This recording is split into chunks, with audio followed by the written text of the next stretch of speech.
let's review what an introduction for this kind of question needs to achieve. So because this question contains two separate views and asks for your own opinion, the introduction needs to accurately present both of these views and clearly give your opinion. Let's have a look at the introduction now then. Nowadays, people are used to a great deal of rapidly emerging advertisements. In order to persuade customers to purchase products and promote their own brands, sellers are coming up with a variety of ideas for advertising.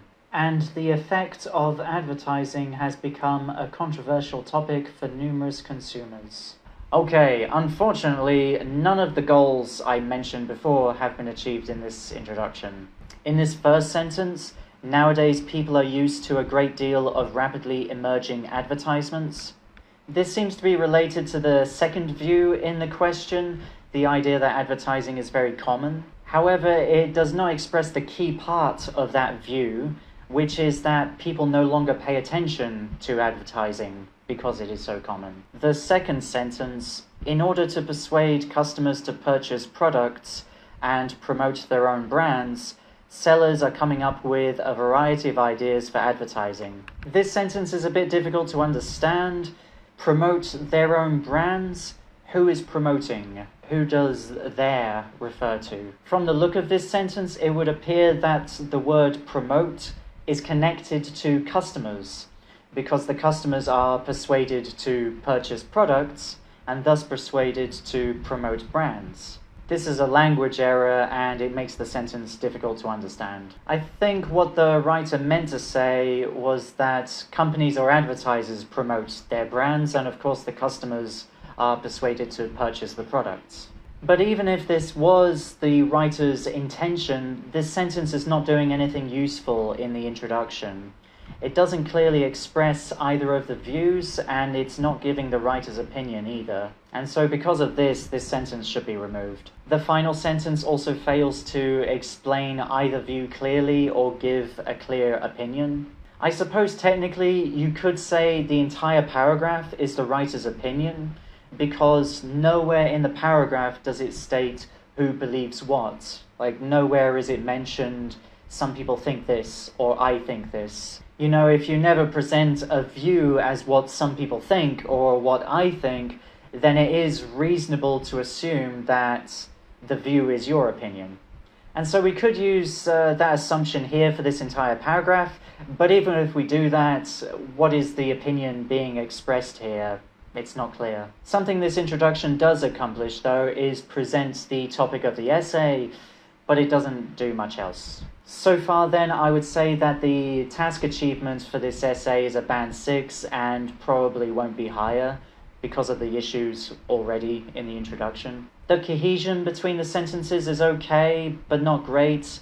You know, the sentences, they do not connect or relate with each other as clearly as they could do. But it's still quite good, and so I think maybe like a maximum of band 7 for coherence and cohesion at the moment. I get the impression with this paragraph that the writer does not know how to write an introduction for this type of question, or what an introduction needs to include in order to meet Writing Task 2 requirements. So here is my introduction. This introduction has 2 sentences, and for most students, like if you're aiming for band 7 or band 8, then 2 sentences is ideal.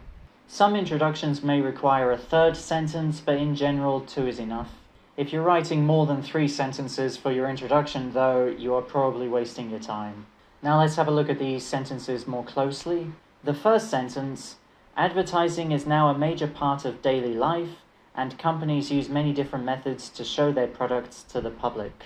This is a general statement, and so it's introducing the topic without repeating either of the views from the question.